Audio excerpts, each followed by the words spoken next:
Miles and I have known each other since we were 2 because our parents are best friends. Now I would not say Miles is my best friend. He is a good friend and we do hang out on occasion but see each other on all major holidays because of our parents. We are in our early 20s. The problem started because of a dumb childhood memory. When we were 8, we had a wedding play on school aftercare. I played the bride and Miles the groom. It was a play. With horrible songs and uncoordinated kids. Our parents made pictures and videos of that. And we each have one picture on our family picture walls. Miles is dating Lindy. They met 3 years ago and started dating last year. Lindy does not like me. So every time we coincide at a celebration, she makes a comment about me being the typical girl best friend. She one time said that I secretly wanted to sleep with Miles. I have no clue where she got that impression from. Miles and I have different friend groups and schedules. Besides the monthly catch-up over food, we didn't really meet that much. Things got worse when Lindy saw the wedding play picture. The comments just got more. She even started DMing me on Instagram saying she knew what game I was playing. I talked to Miles once about this, and he told me to give her time. So his birthday was on Saturday and I was invited. Lindy wrote me saying something along the lines that she was going to supervise me.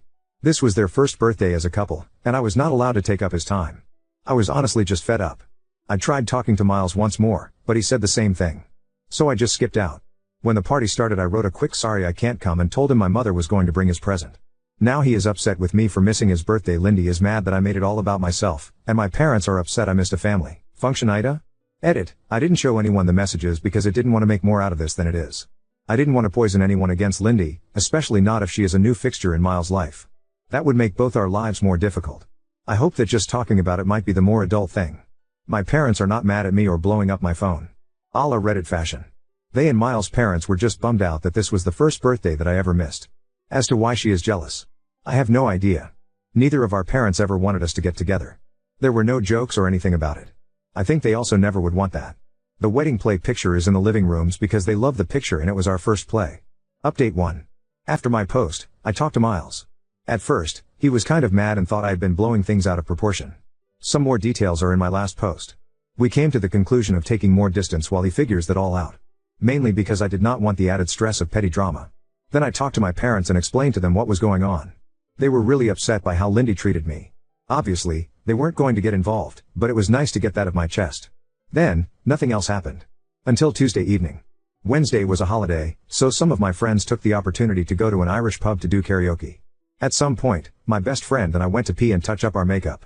Then Lindy and some of her friends walked in and kind of cornered us. It wasn't pretty. They stared loudly talking about man-stealing bitches and how some women were just born to be homewreckers. And imagine being pathetic enough to pretend to be a guy's friend to fuck him and how pick-me's are the worst. They kept kind of edging us physically into the part where the hand dryers were while pretending we were not there. Until my best friend had enough and Dee just pushed through them while pulling me behind her. We were almost at our table when Lindy went right behind me and pulled my hair, so that I fell backward onto like a metallic piece where you were supposed to put your feet on. It hurt so bad that I started to see white. And then a girl next to Lindy poured beer on me. I cannot really tell you what happened, but there was a scuffle, and someone dropped one of those heavy pint glasses on my head. The Lindys were taken away by police and I was taken to the hospital. My parents were furious as were Miles' parents. They both came to the hospital. I was severely concussed, my nose was fractured, and the worst thing is that I have a hairline fracture in my back. I stayed in the hospital till yesterday morning. Miles did try calling me a bunch. According to my parents, they told him not to visit me right now. I did get an official notice saying that apparently there was now a legal case open against Lindy and one other girl for not only assault but also public disturbance in the bar. So now I'll have to deal with all that legally. I finally talked to Miles. And long story short, those of you saying Lindy was isolating him was a sign that an abusive relationship was right. He told me all the things she said to him to make him feel awful. She would freak out about anything in her life and take that out on him. She would scratch him and bite him when she was mad. Our talk ended with both of us crying and apologizing. We will be closer again. At least we can talk about these things more often. He broke up with her and is hiding at my parents' house. Update 2. There has been an official court date set for my process against Lindy. It took 2 months to get and is another 3 months out, but something is something. Our lawyer said that Lindy is probably not going to jail as she is a first-time offender. If she goes to jail it would be no more than 3 months. Most likely she is going to have to pay a fee of 100 days of her untome or something like that. I have let my father deal with this 100% because I have no head for it. There is a second lawsuit going on at the same time as now I am legally chronically ill. The hairline fracture was not a passing thing but developed. I am daily in pain. Not every day is bad but not a day passes where I am not in at least a 2 on the pain scale. As a result, I have not been able to work. Right now my insurance pays 75% of my former income, and my workplace covers the rest. But I am probably going to get fired. So, my insurance filed a claim against Lindy to pay my lost wages. I am right now not in contact with Miles. I tried to be supportive, but being disabled by his jealous ex-girlfriend made me bitter against him. He was a victim. But now I can't live my life. And I blame him partly for that. I am in therapy to work through all of that and have taken up some new hobbies. I have started to write more and am looking into courses or online classes. Miles' parents have been apologetic and have supported me a lot. His mother had been a saint. She volunteered to drive me everywhere, and I have actually become friends with her. We even went to see Deadpool and Wolverine. She is a Sahyu, so we have a lot of time. One of Lindy's friends reached out through my lawyer, offering a testimony against her own friend. She also sent a letter apologizing. To make it short, Lindy had told them I was bullying her and that Miles had once already cheated on her with me. Update 3. Hey everyone. So, here we are again. And yeah, things have moved along, but honestly, I'm just tired. The first court date? It came and went. It was my insurance company versus Lindy, and surprise, surprise, she lost. She's on the hook for most of my lost wages, which is nice, I guess. I didn't have to be there the whole time, which I was grateful for because I've had enough of this mess. As for the criminal case, well, we don't even know if we'll end up going to court for that one. My lawyer is handling it, and I've handed the reins over to my dad because honestly, I've had it. I'm no legal expert, and after that insurance loss, Lindy's in a bad spot. Her legal team is apparently scrambling to do some serious damage control, but at this point, that's not my problem. More of Lindy's friends have crawled out of their hidey holes to give testimony. Turns out this wasn't her first rodeo. Another girl came forward with evidence of Lindy pulling similar stunts back in high school. This poor girl was just sitting next to Lindy's then boyfriend, being a normal human, and Lindy went off the rails, starting rumors and spreading literal breadcrumbs on her table to trigger her celiac disease. Yeah, she's that kind of psycho. No one could prove it at the time, but now, with all these friends popping up, it's all coming to light. And believe me, these girls didn't have some moral epiphany. They're just terrified of getting fired or having anything negative pop up in their records. The receipts are coming out, and it's getting uglier by the day. Now, let's talk about Miles, because that's a whole other dumpster fire. I'm still not speaking to him. Turns out he's known for a while that Lindy was threatening him with bad things if he didn't cut me off and make his parents stop talking to me. And this idiot laughed it off. Thought she meant breaking up with him or something. But no, she was dead serious, even started stalking me and one of his cousins. She made some fake profile and was sending cryptic messages to his cousin. What did Miles do? Talked her down. Yeah, that's it. She kept giving him ultimatums, and he just rolled with it. So, yeah, I'm even angrier at him now. He knew she was unhinged and didn't do a damn thing about it. He let her spiral while I got dragged through the mud. His dad finally got involved and dragged him to the police, where they filed reports about all the crap Lindy pulled. They have evidence now from the stuff with Hi's cousin and even photos from when Lindy got physical with him. So, at least something's happening on that front, but it's too little, too late if you ask me. As for Lindy, well, she's gone radio silent. Except for TikTok, of course. My friends keep sending me her cringy videos, and it's honestly kind of disturbing. She's acting like nothing's happening, like her whole life isn't unraveling. She's got a new boyfriend now, and they're making those awful lip-sync videos together. I think she's living at his place, but who knows? Maybe her parents cut her off. Wouldn't be surprised. Oh, and the guy? Yeah, one of my friends looked him up. Let's just say he fits right into her pattern. As my grandma would say, there's a lid for every pot. On the health front, still nothing good to report. My pain hasn't improved, and I'm now waiting for a surgery appointment, which looks like it'll be early 2025. The pain is radiating to my left hip now, which is just great. I feel like that sad little dog from the Black Cauldron. But, hey, silver lining, I've made friends with a few of the nurses who work with me. One of them braids my hair, which is kind of sweet. I'm also seeing a physiotherapist regularly, mostly for massages at this point. It helps, but some days I feel like I'm just patching myself together with duct tape. The therapist suggested I start doing pool exercises, so now I'm in an aqua aerobics class for seniors. No, there isn't a disability-specific class in my town, and frankly, I didn't feel like looking too hard. The old ladies are a riot, though. Well, except for one who always looks miserable, but honestly, I'm not one to talk. One piece of good news, I finally got approved for a wheelchair. So, at least I can go out with my friends without feeling like my body is falling apart after an hour. I've also been taking a few university courses for fun and playing way too much Fallout. So, there's that. And that's where we are. It's still a mess, but I'm just doing and I can to get through it. Now on to second story. Confronted the doorway blocking lawyer, enlisted my coworkers to identify him, and reported him to building management an hour. There's this guy, 50s, who works at a different company in the same business building as my company who blocks the doorway by leaning against one side and extending his arm out across it, if a woman happens to be arriving at a doorway at the same time as him. Never says anything. Just does this eye contact smile thing for maybe 3 seconds and then allows us to go through. Today it was finally my turn. I got to the main building door right after him, so instead of holding it open so it didn't close in my face like most people do, he just holds it open and stands there with a smug smile. It makes me nervous. I go, can please enter the building? I need to clock in, and he does this whole wow, geez, fine, sorry before stepping aside, still holding the door open for me, so I said stop doing that. We all hated and just went in. As soon as I turned the corner from the lobby, I half ran to the stairwell so I wouldn't have to share the elevator with him. I don't even know what firm he works for. According to my closest coworker, HR won't do anything because he's not an employee. Lil update. A male colleague helped us figure out which company he works for by following him up the elevator coming back from lunch. It's a law office on a higher floor. Another coworker took one of your suggestions and wrote an email to the building's management office. I went to my department manager and carefully asked if this sort of thing were to happen, would I report it to our own HR? And he said it should at least be on record, even if it's hard to prove, which made me give him the fry eyes, IYKYK, but I went back and typed up an email and sent it, CC'd him and BCC'd other women that I have specifically seen or heard them deal with him. If he thought I was being hypothetical, now he knows I was. The colleague who followed him to the law office joked that we should hand draw flyers of him to warn people and put them in the elevators. Oop, this is a good idea. I don't know why this didn't occur to anyone. Maybe because it's not certain sure we have the right to do that? It's a law firm and I work in a call center. Should we do an email first? Update 1. Yesterday was a long day for me. I came in early to 1, make up for lost time spent focusing on this BS, and 2, to avoid the noid.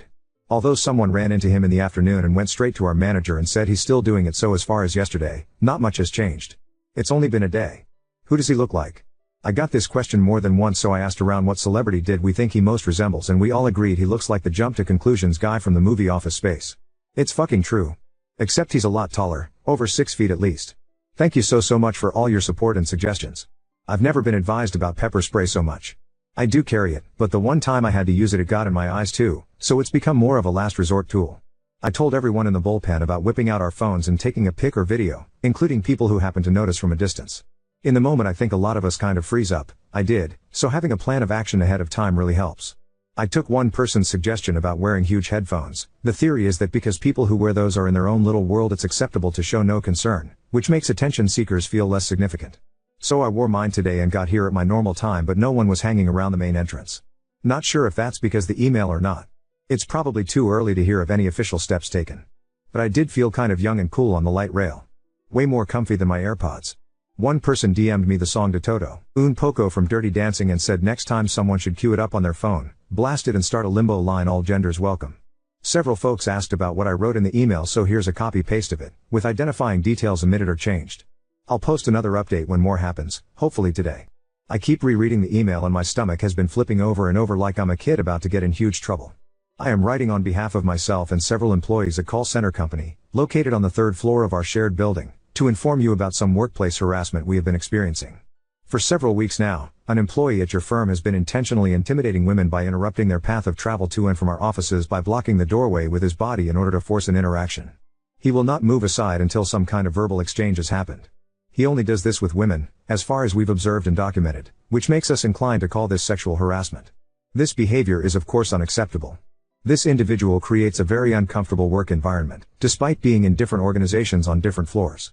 He will often be the first interaction of the day, as he seems to linger around the main building lobby and entrance in the mornings. He will also do this with the elevator doors by stalling them from closing or blocking access to the button panel. This has been setting a tone that interferes with having a secure working experience. Many of us have made multiple attempts to address the issue with this person directly, including myself, who told him firmly that we do not like it when he does this. We are requesting that your firm take immediate action to investigate and address this issue. This has already been discussed with our department manager and HR department, and they're looking forward to hearing from yours. I have CC'd them on this email, as well as the blah blah plaza building manager. It is fair to assume that with 6 different organizations sharing this same building, our employees are not the only ones experiencing this. Please inform us when call center company can expect to see the results of your investigation and what measures will be taken to ensure that this type of behavior does not happen again in the future. We hope that this issue can be resolved quickly, and that appropriate actions will be taken to ensure that all employees working in blah blah plaza feel safe and respected as we all make our way to and from our offices. Sincerely, with gratitude. Okay, I have to get back to work. I will keep updating. Oop, Thank you. Rewrote it and pasted about it for a couple hours before I hit send. Ran it by my boss twice. I've never sent an email this serious and professional, legal? This before. Update 2. I've been riding a high from them and from that email. I've never done anything like that before and I am so appreciative of the support and validation that I did the right thing. Here's how the week has been going. Monday no one saw the Noid, which is what I've been calling him. I arrived 15 minutes early just in case. I was afraid he would confront me, angry because he'd gotten in trouble. But no, lobby was empty and I was the first person to arrive at the office that day. When I was in the break room at one point, a colleague who sits in the bullpen near me said this is the first time in months I haven't had to deal with him some way or another. Tuesday, still no Noid sightings. I asked around. I haven't even seen his car in the lot. Did he get fired? It was super busy that day and I was pretty much glued to my desk, so I didn't have time to meet with my manager or anything besides shooting him a quick "Hey, any response?" via Teams before I left for the day. I didn't want to be pushy but really wanted to know. Yesterday, Wednesday, mid-morning a few and including myself were asked to meet with HR, separately. I learned that the law offices of blank and blank's HR rep emailed a response to my email directly to them and my manager on Monday, without CCing me on it, which made me feel some kind of way, but whatever. The Noid is not an attorney, but a paralegal, and he is on voluntary leave for the week.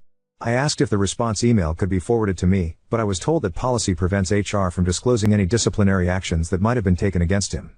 And then I had to write a short statement describing my specific encounter. I hate how in words it doesn't look like a big deal, but I was assured that it is.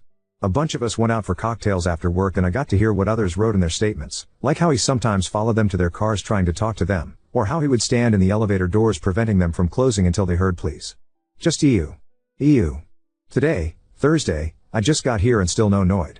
We are all dying to know what happened, if he got fired or transferred or what. No one has been told anything except he chose to take some days off. Maybe this is the law office protecting themselves, Ike? The thing I'm the most afraid of is if he comes back, will he be hostile or retaliate in some way, and I'll have to be brave again and report it. I wish we had a spy in their offices. I'm sorry I don't have more for you. It's kind of anticlimactic, I know. I promise if when I get to know what actually happened to him, I will let you all know. Or if he reappears. I will loop y'all in. Edit to add in, I'm getting a frame for that email for my apartment. Oop, wow, I never considered that, thank you. He had big lawyer energy for sure. Now I'm even more relieved he's not. Oop, I know ooh when she said that I was like okay, we're gonna need a round of shots. Oop, this, exactly. We are all dying to know what happened. I think I said in the original post that another coworker emailed the management at the law office, but she wasn't one of the people that joined us for drinks and I don't know if, when she had her HR meeting. I don't want to ask, either, because she's probably just as on edge as I am and who knows how much worse her encounters were. The fact that she was fed up enough to communicate with them directly is heavy. My guess is, and I've been ruminating on this obsessively, between my email and hers, and our other male coworker following him to see where he worked, they must have gotten a pretty good description and was identified. Identity was verified from the info in the emails. He does this to women in his own office and someone in HR immediately knew who we must have been referring to. Maybe even because he's been reported before but with plausible deniability, like how I'm learning all these legal terms? I'm seriously considering going back to school and getting a law degree at 50, how insane is that? No one was identified, but maybe a company-wide reminder went out about reporting sexual harassment. At my job we have to do these video trainings on stuff like this every year or so maybe they had a meeting or a mass email. This isn't the case, but for a couple of days I was really worried that what if maybe the Noid was their HR rep? And was like oh shit and just noped right on out of town. Oop, I did physically describe him in my email, but omitted it in the copy-paste of it here for privacy. I omitted what I thought might be identifying details. The internet is just too savvy.